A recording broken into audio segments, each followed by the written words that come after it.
এই যে ঢুকলো।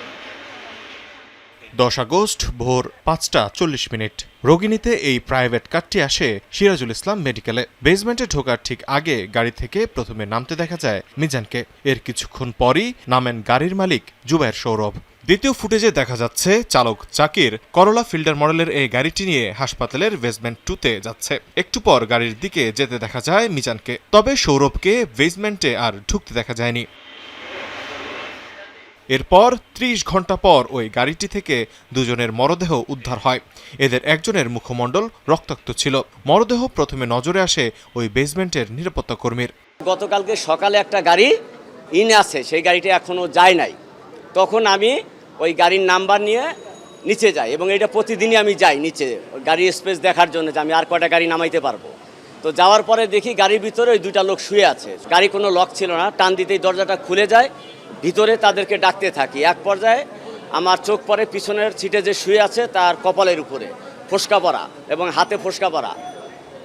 তারপর আমি ডাকাডাকি করার পর যখন হয় না, আমি তৎক্ষণাৎভাবে আমার নিচে নেটওয়ার্ক থাকে না, আমি উপরে উঠে আনুমানিক 12:02 বা 3 মিনিটে আমি আমার অথরিটিকে বিষয়টা জানাই।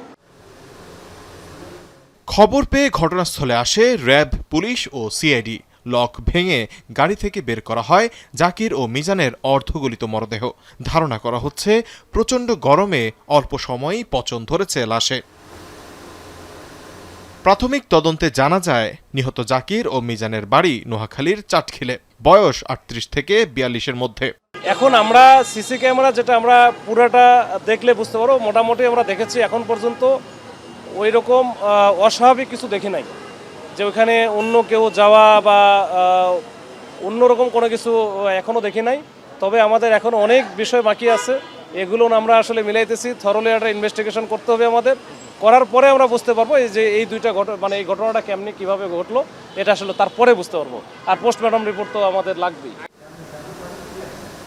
এদিকে গাড়ির মালিকের দাবি, তিনি চলে আসলেও ভাড়ার যাত্রী আনতেই হাসপাতালে গিয়েছিল গাড়িটি। এরপর গেল 30 ঘন্টায় একাধিকবার তাদের সাথে যোগাযোগ করার চেষ্টা করা হলেও সম্ভব হয়নি।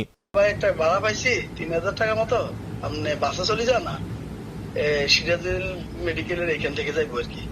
তো বলতেছি কটার দিকে যাবো, 11টার দিকে ওনাদেরকে রিলিজ করবো, এরপর আমরা চলে যাবো।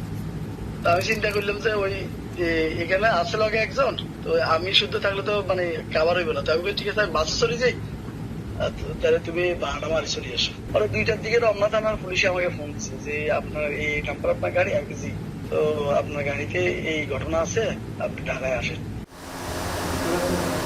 মৌচাকের এই মেডিকেল বেসমেন্টে মৃত্যুর রহস্য উদ্ঘাটনে আলামত সংগ্রহ করছে ফরেনসিক টিম। তৌহিদুল তারেক, এখন, ঢাকা।